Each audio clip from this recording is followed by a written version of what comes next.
All right. Welcome to Podcrushed. Hello. Hello. Hello. Try to tell which one was Sophie and which one was Nava.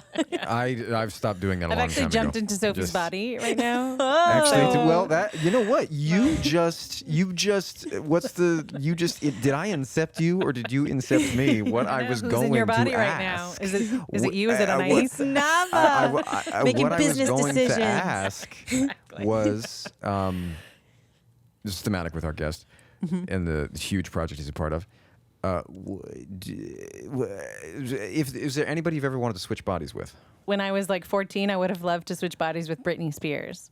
That's the only time Okay. in my life that I think that would have been very appealing to me. And I would have loved just to have her body, to have her life at that time, to know what it was like. I would have loved to body swap with Britney. You know, I can't think of someone I wanted to switch bodies with, although I know I thought about that a lot, but I can't think of a specific person. But it made me remember when I was in middle school, I wanted so badly to have a twin brother in my grade so that he could find out what all the guys were thinking and relay it back to me. It's like in the same vein. Like I wanted another version of me, but a guy as an insider. Here's what wouldn't have worked. They wouldn't have told him if he was your twin. Yeah. Oh, that's true. They wouldn't have done it. What about you, Penn? Who did you want to body swap? I do remember just so hating my body in my chubby tween phase. And so I probably would have body swapped with like anybody who was like 6 feet tall and had a six pack at 14 years old. You know those guys? Yeah, so many of them. Yeah. That, would have been it. Now that I've watched What's Inside, it's What's Inside. I don't want to body swap with anyone. I will never Nobody. be body Keep swapping. my body. Nobody. So that gives you a clue. Today's guest is James Morosini. You know him most recently from It's What's Inside on Netflix. Also, there's The Sex Lives of College Girls, The Mindy Kaling. I was going to say The Mindy Kaling Project, meaning it's a Mindy Kaling project, but not the Mindy Kaling Project. Also, he's at this point already a pretty masterful writer, director. His most recent as that sort of auteur, I Love My Dad, the comedy with Patton Oswalt and other comic icons like Lil Rel. And Rachel Dratch. you're going to love this episode. We did too. Please stick around. Welcome to Podcrushed. We're your hosts. I'm Penn, I'm Sophie. And I'm Nava, and I think we would have been your middle school besties. hanging out in chat rooms like it's a 7-Eleven parking lot past midnight. Thank you for coming on, honestly. James, I was researching you yesterday, watching every interview that I could, and what struck me was that you seem like you've been sort of creating these low-budget films before you've gotten into this more maybe mainstream commercial path from a young age. And I had this like image of, I feel like you're too young to maybe know this reference, but Dawson's Creek, the character that Kevin Williamson sort of based on himself, who's like asking his friends to be in his home films, and he's always got his camera in his hand. And I didn't know if that was like pure imagination or if that resembled young James at all. So funny. I mean, I definitely had a video camera that I would sometimes bring around, but it wasn't like, I wasn't making shorts. I was doing like jackass kind of videos. Like I'd have my friends like eat rocks and stuff. Yeah. Or I'd like Yeah, totally. same. Yeah. or I'd like film fights that were at my school. Did you Like, stage the fights, or you happened to No, they were like anytime there was kids at school that were gonna fight, I would be like, I would film it, and sometimes Okay. I'd be the one fighting. Like I just like the idea of having all these fights on camera. Okay. But before that, it was like using my dad's video camera to do these like stop motion, kind of action figure movies, and my brother and I would kind of play all the parts. So so you're going from toys to fighting. I'm assuming there's a little bit of like a years long gap. But like how old were you when you first picking up that camera to do the stop motion thing with your brother? Do you think? Gosh, probably like 4 or 5. Oh. My dad was always recording everything, and then he just would let me use the video camera. And my uncle was the actor Christopher Reeve. And so I grew up watching his movies and seeing him in person. So I thought there was something so cool about that I could record something and then also watch it. Yeah. There was like I think I was like kind of emulating what I saw him doing. You know, I hadn't anticipated asking you about that, but you're bringing it up right off the bat, and I have to wonder, did he seem like just this, was he a complete icon to you? Or, I mean, what was your relationship to that?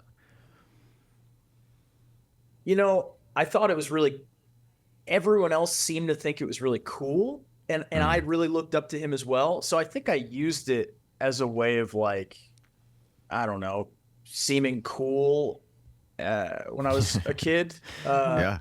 And so I think it was like oftentimes the first thing that I would tell people as a way of signaling my value. Yeah. And I guess it's telling that I'm also revealing that almost immediately. Still doing it. Well, I was going to say, James, since, No. since we're on that track, actually, I would love to hear, because your uncle is so beloved and such an icon, we would love to hear a special memory that you have with him. The most vivid memory is probably the first time I saw him in his chair. And I was the oldest kid in the family, so I remember going up and giving him a hug. And it being kind of awkward because of how large the chair was. I was 5 years old at the time. It was 1995. And how afraid I was, and how I remember the energy of all the adults around, of like, you know, wanting to make it seem like it was okay. But I remember feeling really scared of, you know, not wanting to disrupt his ventilator or anything like that. I didn't really know what was happening. And then after that, it was like, you know, anytime there was Thanksgiving or Christmas, I'd always just I just remember asking him question after question. He had done a remake of Rear Window where he goes off of his ventilator for a scene. And I remember being fascinated by that because he had actually gone off the ventilator. And I remember just kind of being confused. Like, I thought this was pretend, but then you're actually incurring risk. It was confusing to me at the time. And I remember just like grilling him about it to the point at which he was like, all right, no more questions, dude. That's interesting. Yeah. I mean, when he spoke, it was so measured because each time he spoke, he had to wait till the ventilator filled his breath back up. So when he would speak, everyone would be completely silent. And what he said was always so thoughtful, and often so funny, which like struck me at that age too, because it had this measured quality to it, but was also hilarious. I remember near the end of his life, just the nerves started to connect to his arm, and he would show us that he could move his fingers. And I remember that very vividly, and being so excited about that. Like I remember feeling so invested in his being able to move his hand like that. It sounds like there might have been some seeds planted, just not from your uncle, like not only from your uncle, from your father. I'm curious. There is an unusually little amount about your early life online, which is, by the way, commendable. It's great. Amazing. You might want to stop this interview now to just keep it that way. It's just stay mysterious. But I'm curious, like, as you're coming of age, like, did you see yourself as an artist? I mean, it sounds like, you know, you picked up a camera, you were doing this stuff with, like, went from toys to fights. You know, when did you start to see it as a legitimate pursuit? You know, like filmmaking, and then also I want to know about comedy, because they're not always the same thing. You know, I think I was always just a sensitive kid. I think I just had a lot of feeling and didn't really know what to do with it. So I was definitely like a troublemaker throughout school and would get in a lot of trouble. But then I would also like go into my room and like write and make comics, or like come up with I had a newspaper that was all about my dad when I was a little kid called The Boston Dope. And I would distribute it at Thanksgiving. And like, I felt like I had a lot to say at that age. And I really liked the experience of like creating something and then sharing that experience to other people. Like, I was obsessed with magic at the time, just like being able to have like a secret as a little kid that would surprise, like the experience of genuine surprise from an adult. And like I think I enjoyed kind of like the power of that from a young age, of like, I could actually elicit that reaction. Going back to your question, it's hard to remember exactly when I was like, oh, I want to be an actor. There are like videos of me as a little kid like calling myself, being like, I'm directing this, this little movie or whatever. But it was really just me obsessed with like living in fantasy, like I saw a bunch of James Bond movies and was like, oh, I want to do that. But what I didn't realize at the time was like, no, I actually just wanted to play pretend as these things. The fact that you like wrote and produced this newspaper and distributed to all of your family is impressive, I feel like, for a kid. I can think back to specific moments in my life where my parents praised my creativity, and I feel like that is kind of what pushed me to keep going. Were you praised for your creativity, or was it like, oh yeah, this is just James?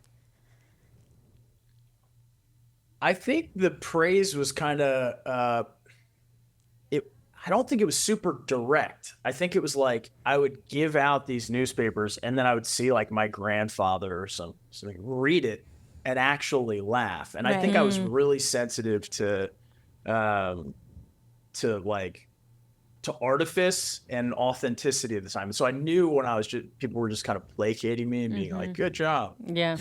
Or if I was getting a real reaction. And I was like, I've always felt really hungry for like a real reaction beyond the polite platitudes. You sort of broke out with the film I Love My Dad. The poster, we can actually see the poster, and it's so interesting. I have so many questions about that. But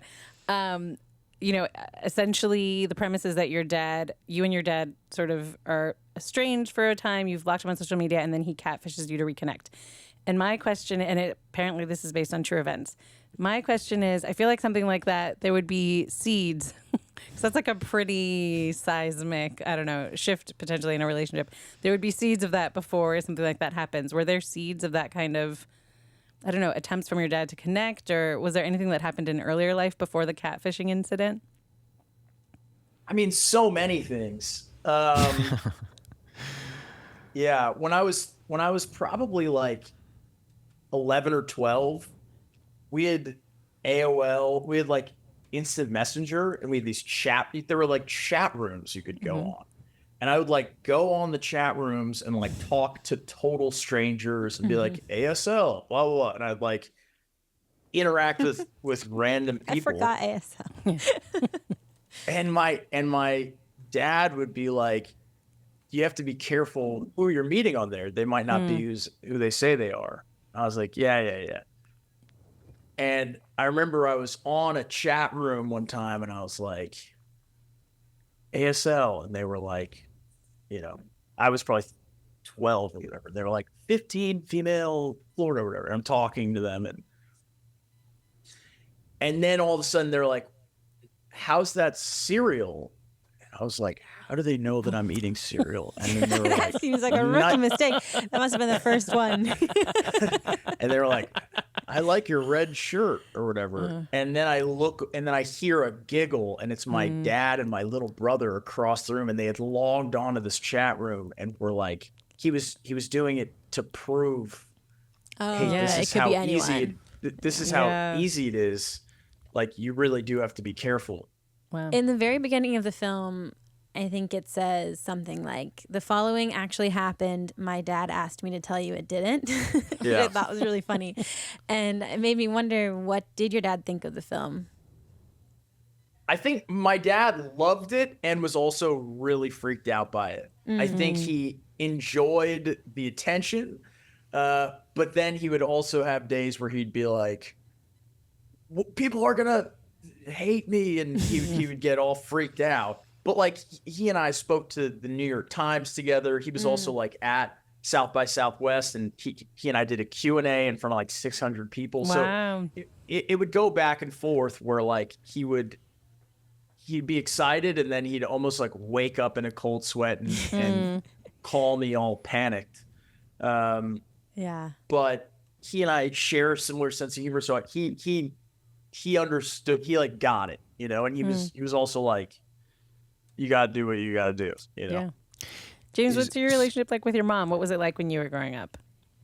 Yeah, so my mom, she is a doctor. When she was raising us, she was attending med school at BU to become a pathologist. So definitely kind of an unusual childhood in that I would often accompany her to the hospital where she'd be sometimes performing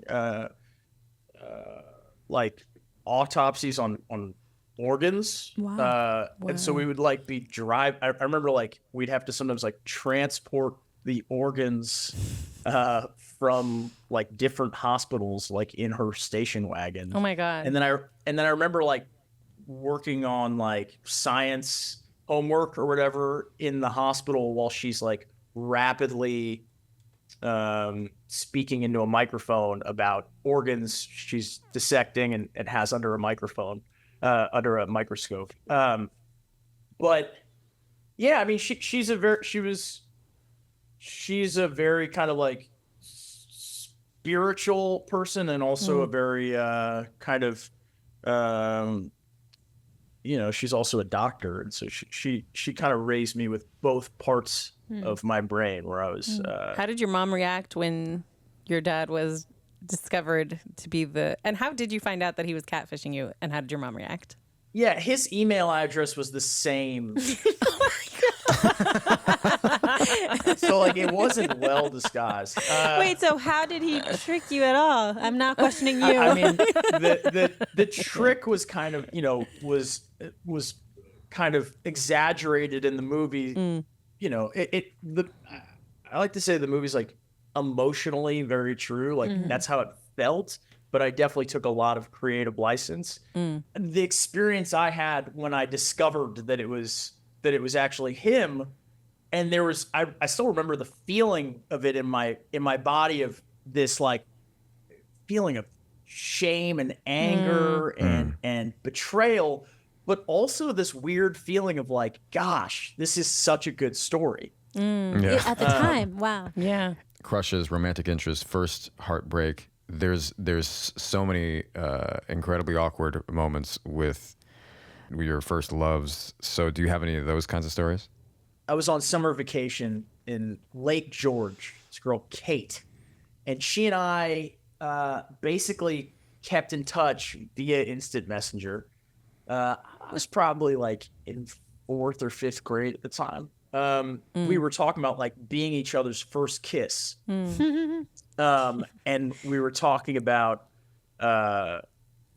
we would log on every day after school. We would just talk about how awesome that would be. We were both just so excited about it. And finally, my dad agreed to drive me from Boston to New Jersey to go meet up with this girl. Her screen name was Hot Mama Goose. That's not very hot. That's some confused. Yeah, just those don't all go together. But It's like nursery stuff. yeah. Very tween. And mine was Bust Mob, which was short for Bust a Move, which I guess I just liked that song and related to it, and like kind of felt like that was my vibe at the time.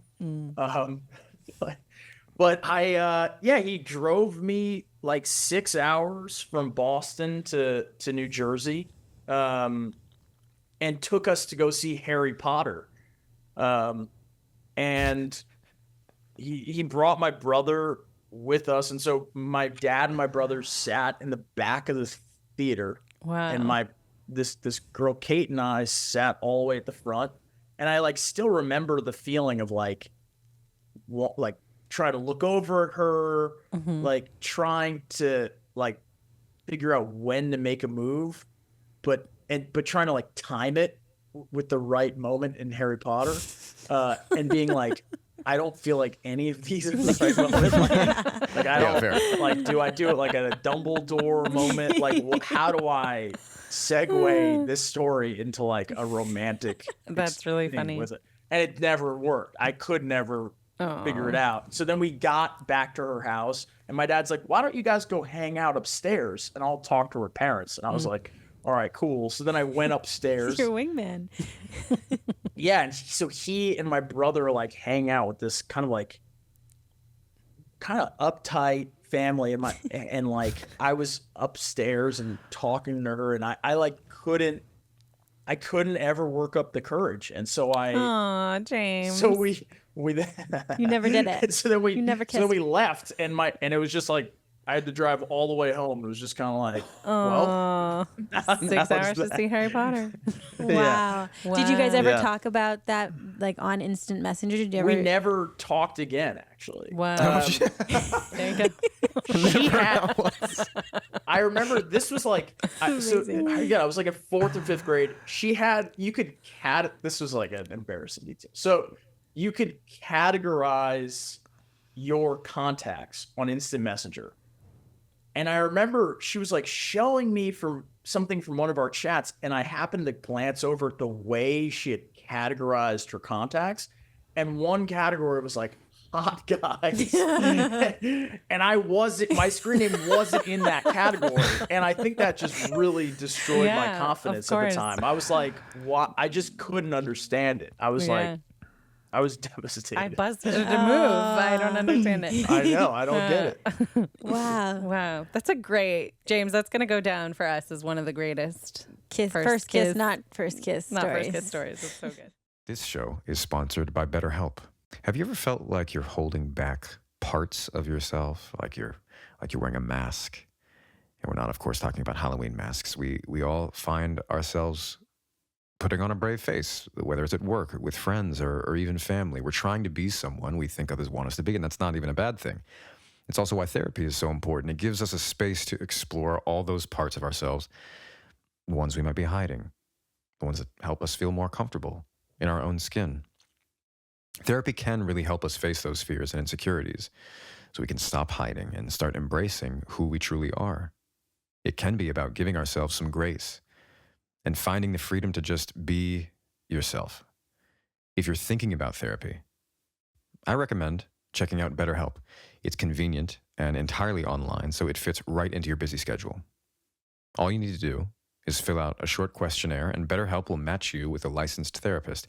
And if it's not the right fit, you can easily switch therapists at no extra cost.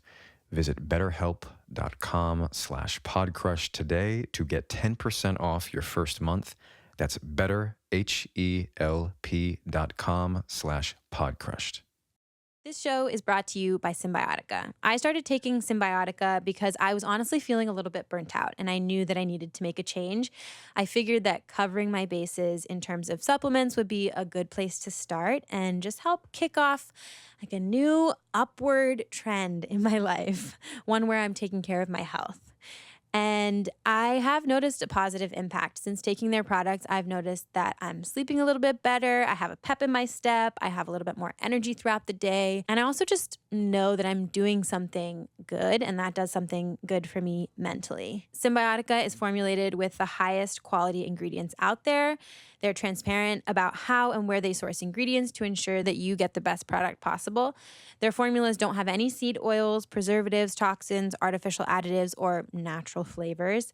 I take the super greens, which I love. I put it in my water, and I like the taste of all of their supplements. So feel more energized, alert, and balanced with high-quality supplements that work. Head over to symbiotica.com/podcrushed for 20% off plus free shipping on your subscription order.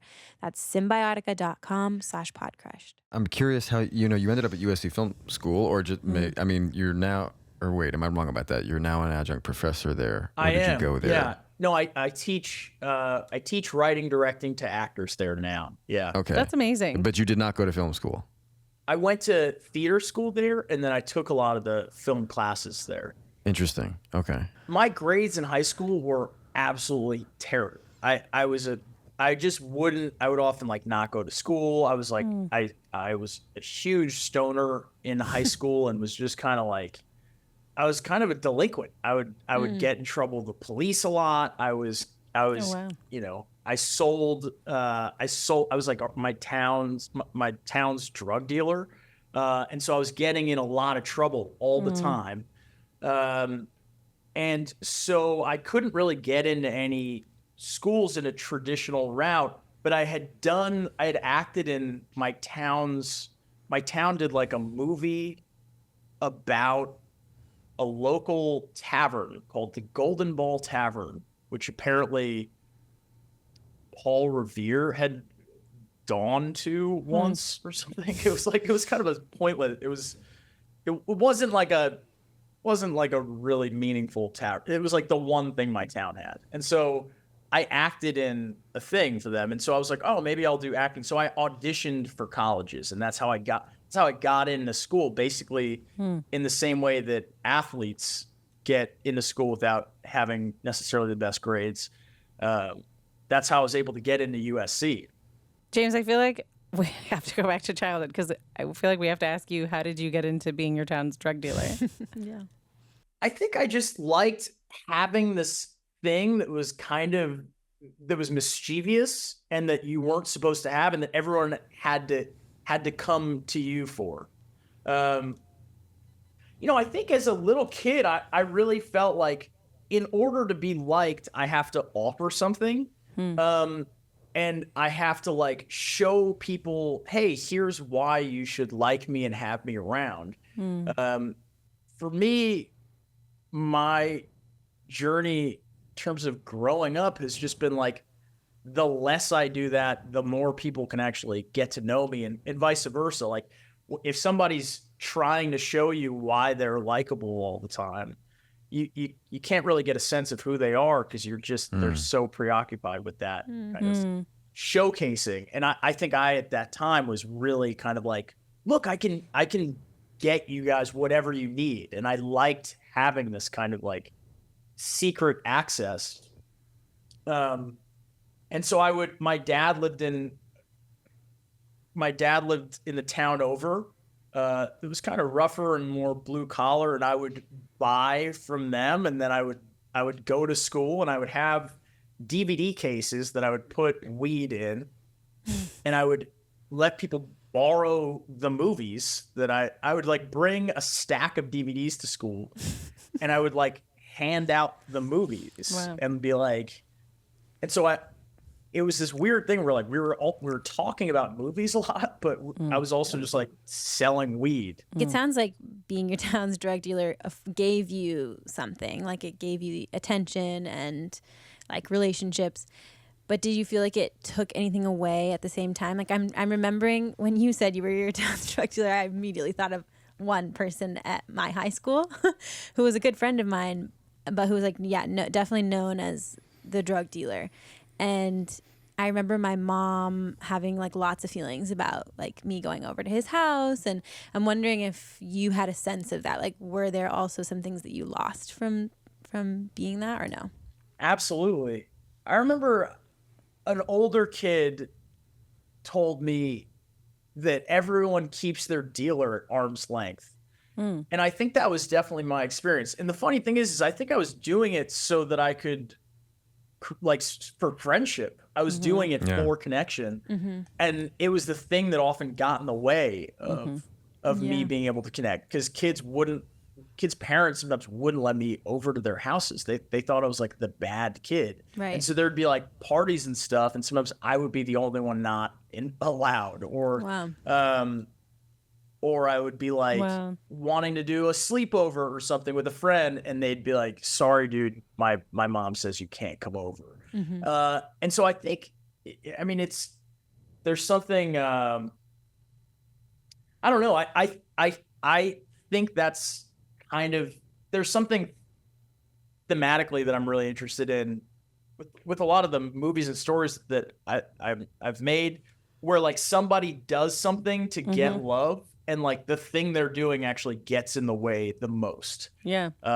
And I find that to be often very true. Like how, and I'm very interested in it. Like, how do we get out of our own way enough to just not put anything, like to not be like doing so much, and like how can we actually just connect with one another without like trying to prove ourselves all the time? Yeah, I'm interested in that too. Anyway, my mind just went in so many directions. I feel like we could spend so much time there. But you star in an incredible movie that's out now. By the time this episode is out, the movie will be out. It's What's Inside, and we want to talk about that. It's What's Inside is insane. We got screeners, and so good. Congratulations. It's obviously going to be huge. I have a few questions, but my first question is we got to read some interviews that the director did with, I think, for Netflix. And in one of them, he said that you guys had to do 2 table reads, one where you read from the perspective of your character's soul, and then one where you read from your character's body, which I think is crazy. And I want to know, the character you play, Cyrus, what was the main distinction between his soul reading and his body reading? So when we read from the perspective of their soul, it's just kind of like reading, because we're constantly switching into other bodies. So it's like that you're seeing really like the emotional arc when you're going just following his soul, whereas following his body, there's it's the difference between characters. What's that? Does this mean that the difference between the table reads was that you were basically reading other people's lines, and then in one of them you followed the through line no matter what body you were in? That's exactly right. Yeah. Okay. So what was the experience? Did you feel like you learned anything from being like, oh, you know what I mean? Because like obviously every time you read a script, there's something new. Yeah, I mean, I think, I got a sense of, okay, here's the full arc of this character, Cyrus. So here's what I'm going to have to set up early on. So when I pass it off to another actor, they have the right setup, and like his journey starts in the place it needs to, and because I then pick it up at the end. So I wanted to make sure it gave me a sense of here's what actually happens in his story, because if you're just following the body's story, it's kind of jumping around and is all over the place. You really do have to. It was like preparing for 3 different roles, 3 or 4 different roles, because you're having to make sure that you're jumping in at different points of different characters' arcs. I play this character Dennis in this like much of the second half of the film, and so I had to understand like where he started and what it meant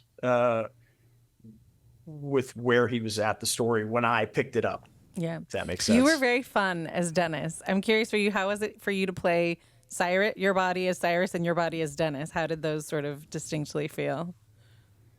I felt with Cyrus, I wanted to play somebody who was just never trying to rock the boat, but was really had really strong needs, but was also very much a people pleaser. So he was constantly getting in his own way and doubling back on what he would say, and he was very much lying for much of the movie. I mean, he's like pretending he's cool with everything, but he's not. He's being like he's just very polite, because he doesn't want to come off as the bad guy. Like he's very much like a nice guy in that he's kind of full of shit for so much of the movie. Whereas Dennis, he's then a character that kind of has lost everything. So he has nothing to lose. So he's a lot more uninhibited, which is just a different kind of fun. In that there's a lot more freedom of expression there, because he doesn't have anything to lose.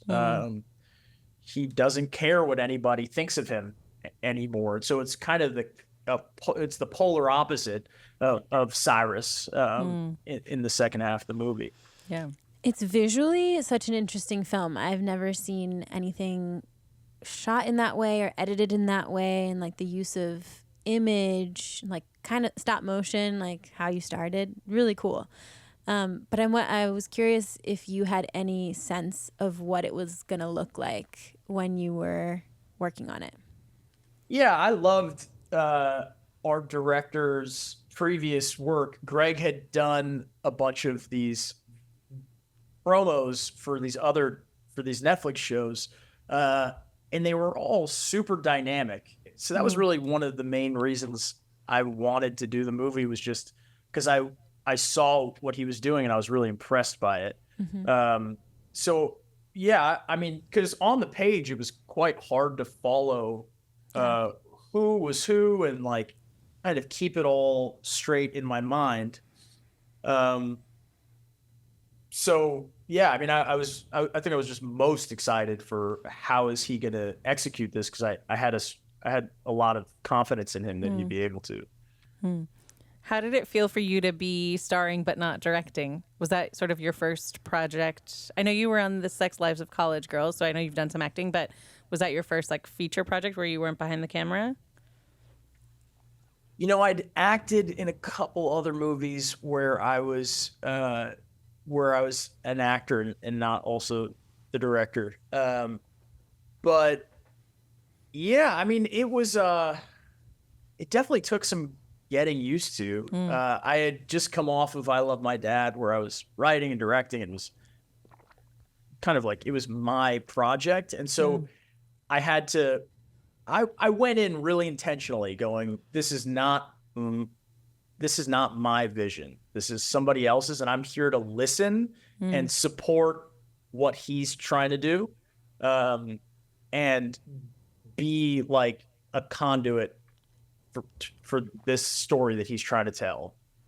So I was just I was trying to be the kind of actor that I would want to work with. And I made that kind of my mission throughout the process, was like, what kind of actor would I want to work with and have in my film? And then how can I be that for Greg? Do you feel like there's differences that you really loved and embraced in just acting, or is there something where you're like, I'm really not done with this, with directing and starring, because there's something unique there that you get? You know what I mean?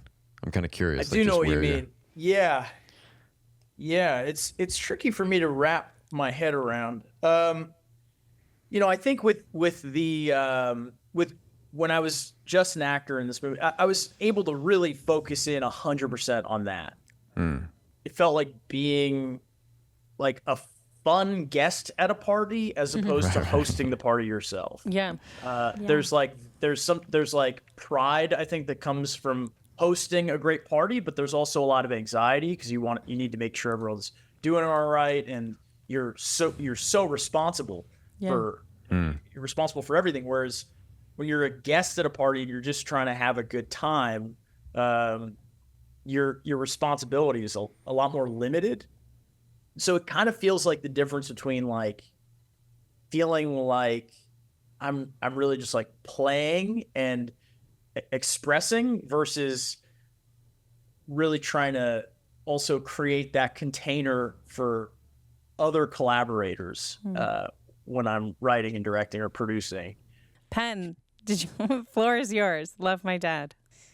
Well, yeah, I mean, you know, I don't want to beat a dead horse, because I feel like you've talked a lot about it like before. But I guess there is, you know, in one of the reviews, I think it was from the Hollywood Reporter, somebody said, I'm quoting here, a surprisingly gentle take on a potentially explosive premise. But I guess I have a couple questions about the genesis of the idea, bringing something that is somewhat autobiographical on screen.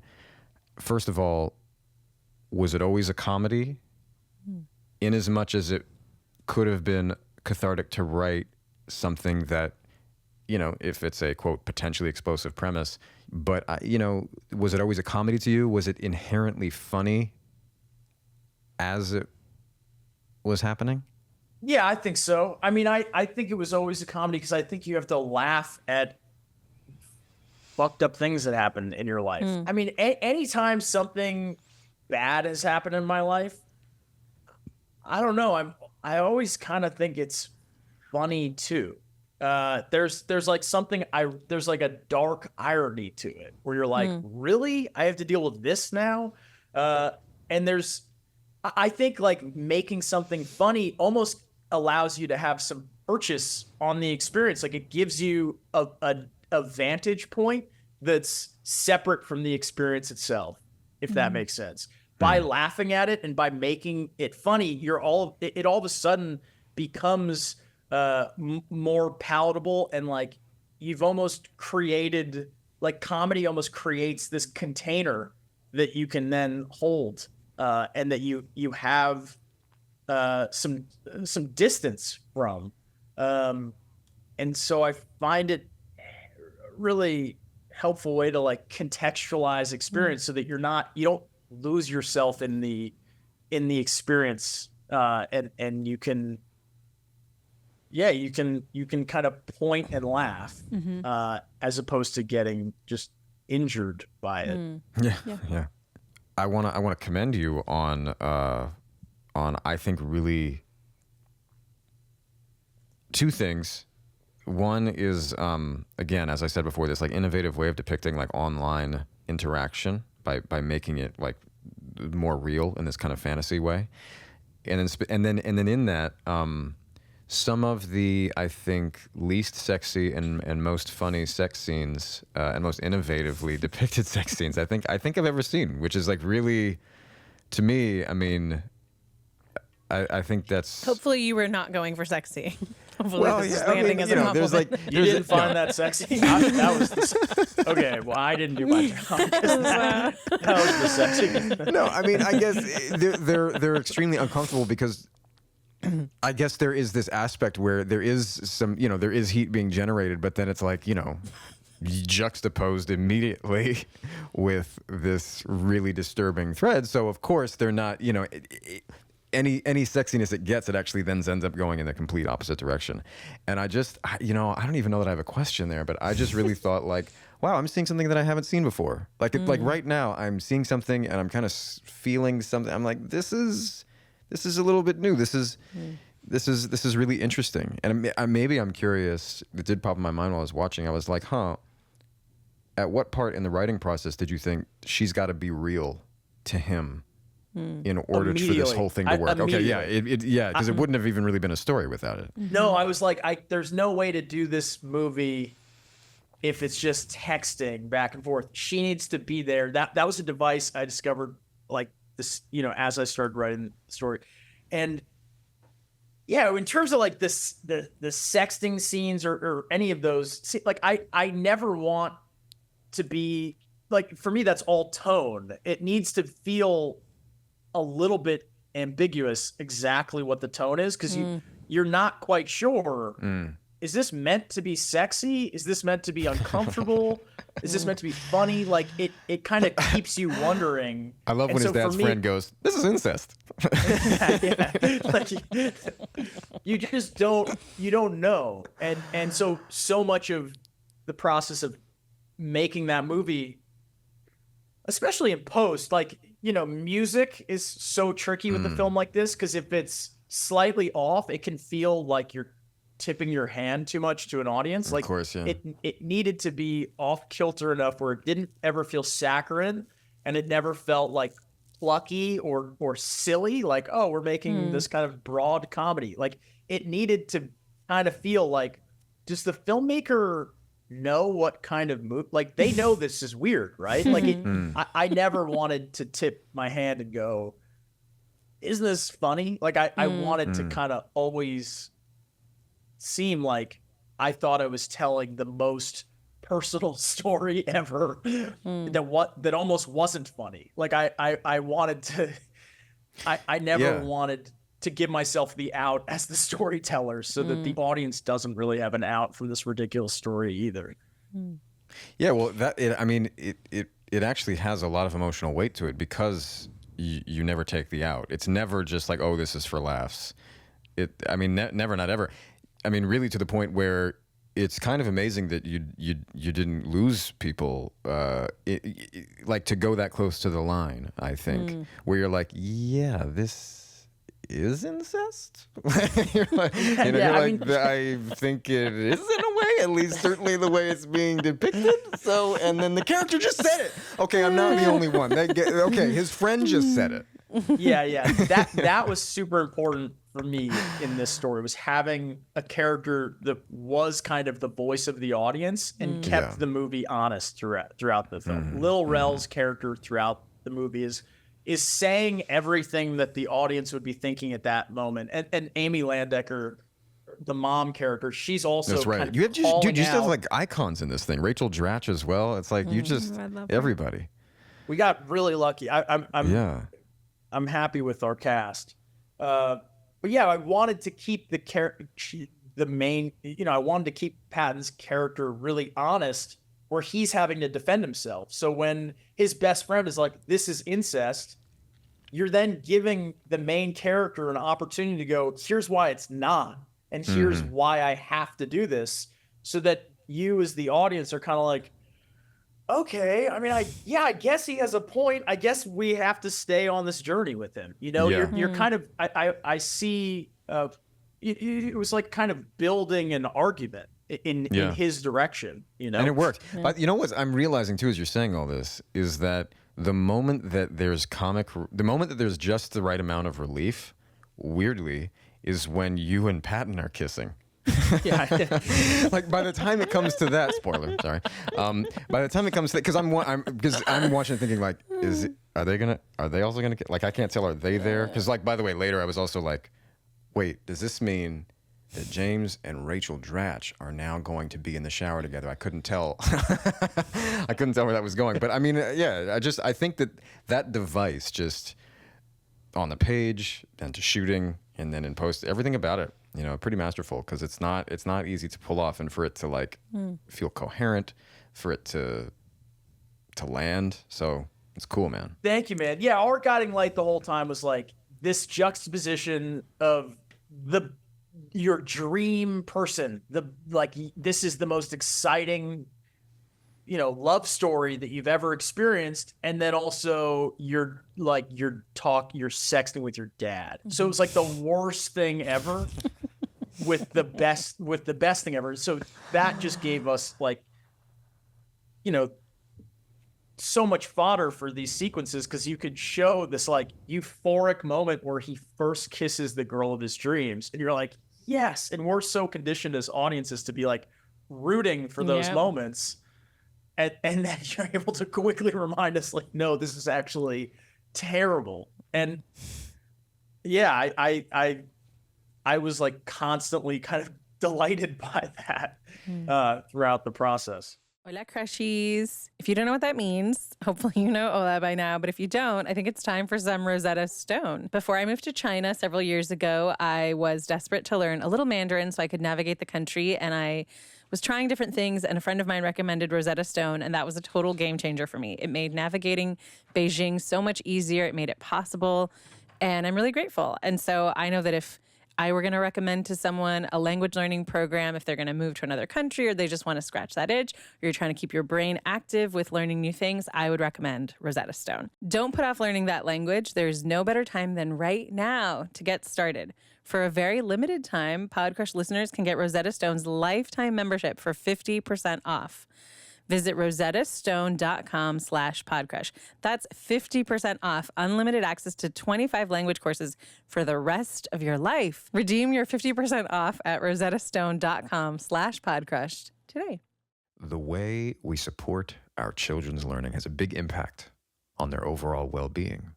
Every child is unique with their own learning style and pace, and some kids may need extra help in one subject, and others aren't being challenged enough in another.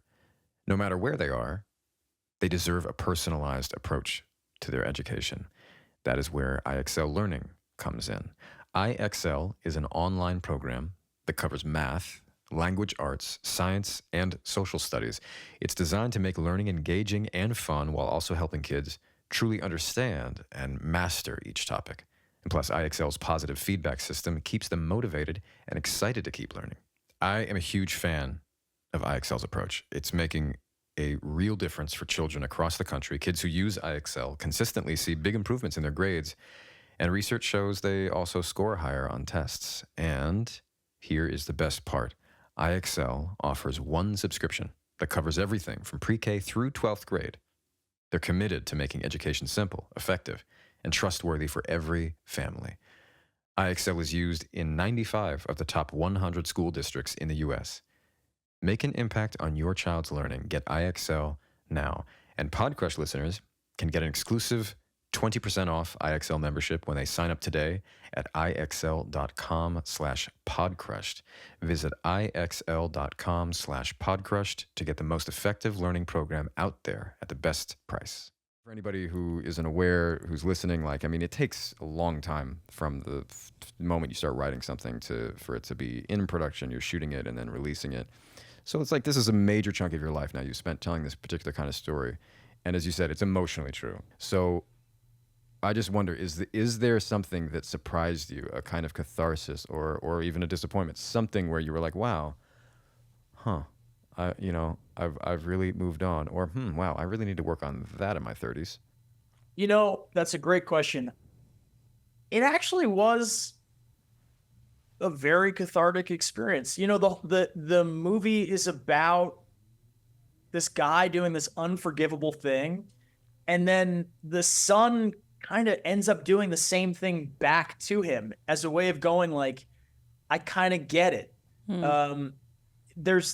It's like, I'm really interested in the ways where we villainize people in our lives, and sometimes we'll make ourselves a victim or a hero in our own stories, and the way that we're kind of none of those things, that it's always kind of a crossover, and that was a really helpful reframing for me in terms of the way I thought about my relationship with my dad, or really anyone that I have a problem with, where it's like,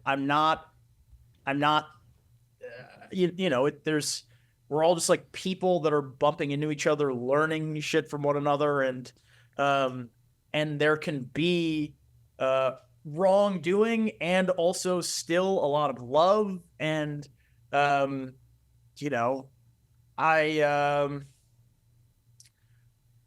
just like the telling of this story, I used home videos that my dad took of me as a little kid. And so there was something about, in the beginning of the movie, as you mentioned, it says, my dad asked me not to tell it. The following actually happened. My dad asked me to tell you it didn't. And like, in a way, the movie does stretch the truth. So in a way, me as the filmmaker, I'm kind of lying in the same way that Patton's character lies to his son, and in the same way that my character kind of lies back to Patton in the end. And the movie ends with another chyron that says, for my dad. And it's almost me going, yeah, I know you didn't do this perfectly, but I love you anyway. And here's me kind of bending the truth and telling my own story, So two wrongs really do make a right. Indeed. Wow. Or at least a great movie. Yeah, that's the moral of the story I got. Our last question, which we ask everybody. If you could go back to 12-year-old James, checking and jiving, those DVD cases. No, I guess you were much older then. What would you say or do, if anything? I would say, dude, you're awesome. Be nice to yourself. Like, don't, like, be really, I think the 12-year-old version of all of us still lives with us. And I still will have conversations with that part of myself, and just like, I'll try to talk to that part of myself and go, it's all right. You don't have to prove anything. You don't have to get anybody to like you. Like, you can like yourself, and that's really enough. And I would try to teach that and instill that more fully in that younger version of myself. Lovely. Thank you, James. James, it was so nice to meet you. It was So so nice to great meet to you, meet man. you guys. Thank you for coming on. Yeah, I appreciate it so much. You can watch James Morosini in his latest project, It's What's Inside, on Netflix. And you can also follow him online at James Morosini. We are so excited that you can now listen to Podcrushed ad-free on Amazon Music. In fact, you can listen to any episode of Podcrushed ad-free right now on Amazon Music with an Amazon Prime membership.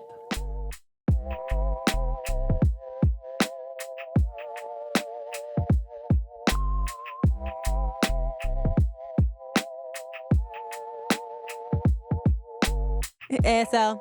ASL. Is ASL age, sex, location? Yeah. Oh, Yeah. I've never heard that before.